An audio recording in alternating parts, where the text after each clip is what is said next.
We think we're in a position to enlighten ourselves, but just the opposite is true.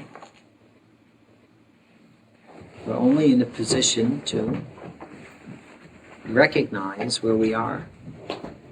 And then in that recognition, there's an easy movement that happens, an organic movement that unites us back consciously with who we are.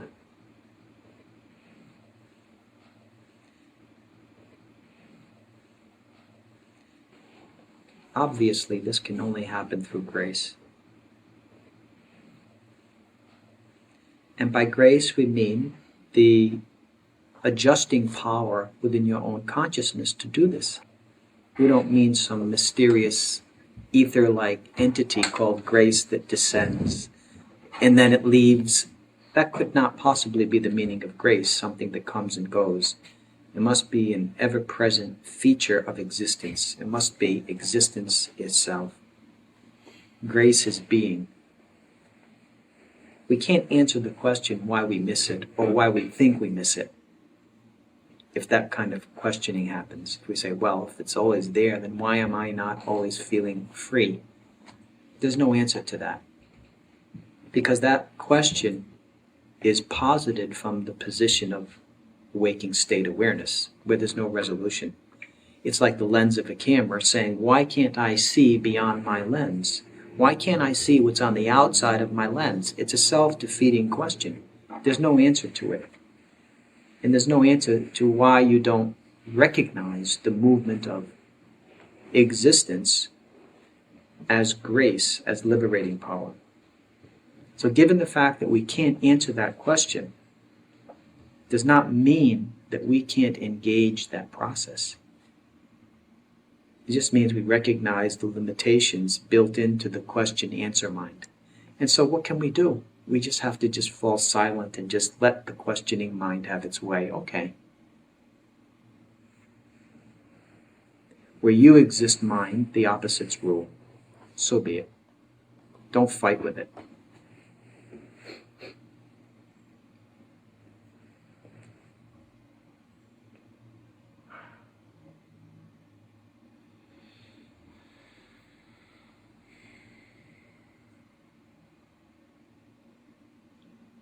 Another way of saying this is, at some point you just recognize your need to awaken, and you do it.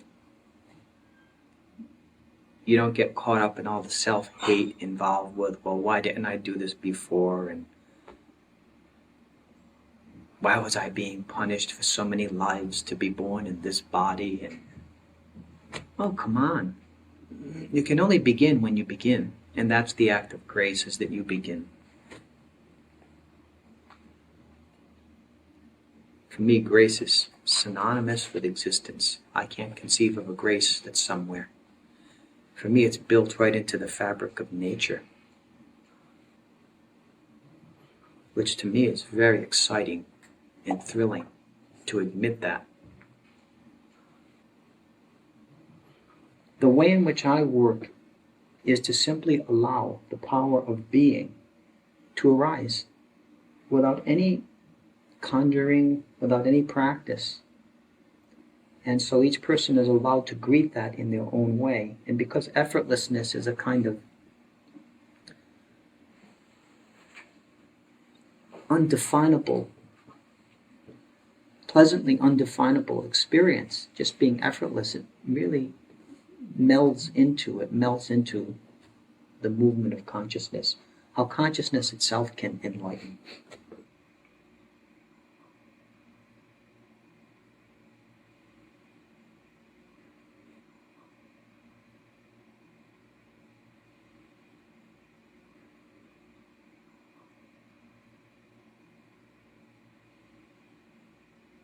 Feeling good?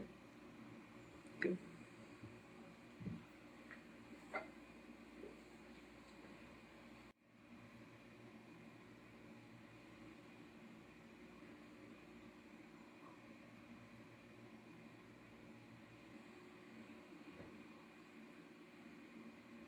I like the way you're thinking through it, which is why it's nice to converse and go into it like this. So the saturation aspect is what is most appealing, because in that voidness there's simply a lucidity, and that's it. A quietness, a silence. So that's what I call divine light. That's the divine light aspect of realization, the Paramatma, the Absolute. All of those words point toward that empty condition, which is expanded infinitely, but extremely silent, just like a pond without a single wave in it. And the Shakti has this quality of vibration, ascension, even dissension. It can ascend and descend. It has ecstatic reverberation within it. It does something to exhilarate the whole field of awareness.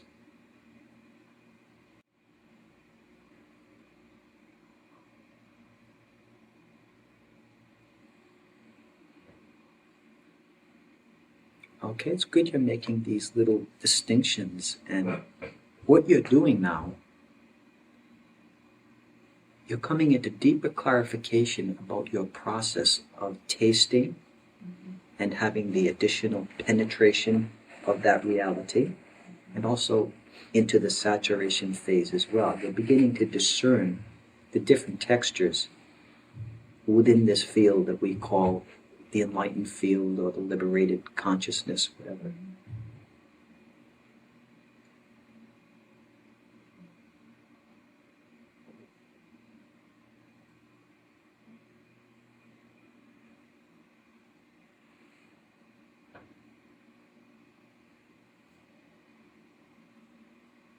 Yes. I think you painted a very beautiful vision of surrender here. And if I may, I would like to maybe add a nuance too from my own experience. I think it's very valuable for the seeker, the yogi, to have this idea that he or she is surrendering as they move through this spiritual process. It's a very useful idea for them. But I've noticed from my own experience that, if I may talk this way, when one reaches the other shore, and if one is graced with this grace, one can look back on his sadhana and see something much bigger going on, which is that there really wasn't, there was surrender happening, but what really was happening was that consciousness of self was surrendering everything in the body-mind between it and freedom. And it does this by literally overwhelming and annihilating these things, these whatever they are, that stand between it and freedom. For me, from my point of view, but I think this is the way it really We have the works. same point of view on this. Oh, absolutely. That consciousness is performing the entire process from beginning to end, Absolutely. not an individual practicing in consciousness who achieves this. But I agree 100%, but I still think that the seeker has, in a way, has no choice until this bigger vision begins to emerge somehow. To think of it as anything else other than I am surrendering whatever I think in a way. It's really not true, but that's the way it has to be until something. Yes, as long as there's an individual viewpoint, it's going to be felt as that dissolution of the individual, Right, even though that's not actually what's happening. right, exactly. What's happening is that the absolute field, as a magnet, is drawing you in, not that you are walking into it and succeeding at some practice, Right, right? exactly. And yet a kind of story unravels from the individual's point of view, that there's this journey happening and he is changing, Right, and that he is becoming enlightened, and that his viewpoint is changing. right. But that's all through the lens of limitation. It's like if you put red glasses on, everything becomes red. If you look through the eyes of limitation, you can only conjure limitation-based understandings to describe even that unlimited process that has no beginning and end. Right, exactly. That's beautifully put. I'm glad you've come to this understanding. The individual can never think freedom. Right. Even though he might be obsessed with it, or she might be obsessed with it as a process and as a topic and as the very substance of one's life. There's no surrender going on from the point of view of the individual. But this field causes surrender to happen. That bliss magnet will create the whole phenomenon of surrender in you and render you completely like a baby in the arms of its mother. You'll be taken care of by that. You will be realized by that. That will realize itself. And what is this individual thing that's there in the meantime? It's funny, isn't it? That's part of what I was alluding to earlier about we just don't have answers to certain questions. The mind sees this reality, and then how can we ever explain how a so-called individual acquires unlimited consciousness? It's just an ass-backward question, and yet it's all the mind can dream up. Right. Because the individual really doesn't acquire this consciousness, this expansion from that point, right? I mean, when you look back, you can see that this is not the way it really happened. What happened is that consciousness just, I don't know, it's hard to get into words, but just begins to announce its own presence in the body-mind, and that takes care of everything. It initiates over and over again is what it does. It takes you. Right. It's a devotional process. It's being taken. Right. You just have to do it. You just have to be done by it. It's better to say. It's happening now. That surrender is all happening now. I mean, I can actually feel it in the room. Of course you can. You'd be a rock not to feel it.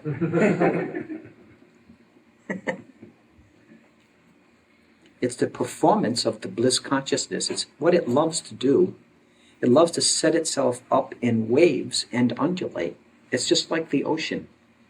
You don't see an eternally flat, waveless ocean. Only in a picture book would you see such an ocean. You open the page and the ocean is completely dead and static.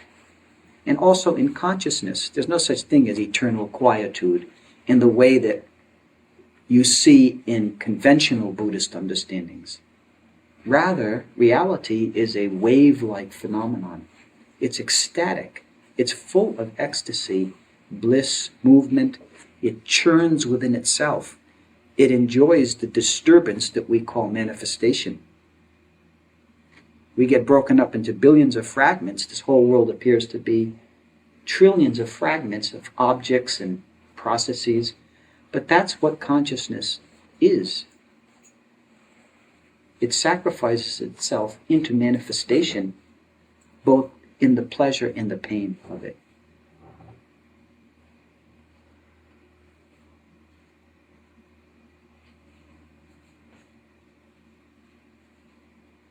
So you can feel the bliss force now. I mean, it's really potent. It's really gaining momentum as we talk and we just relax with each other. We're not trying to do anything. It's just darshan.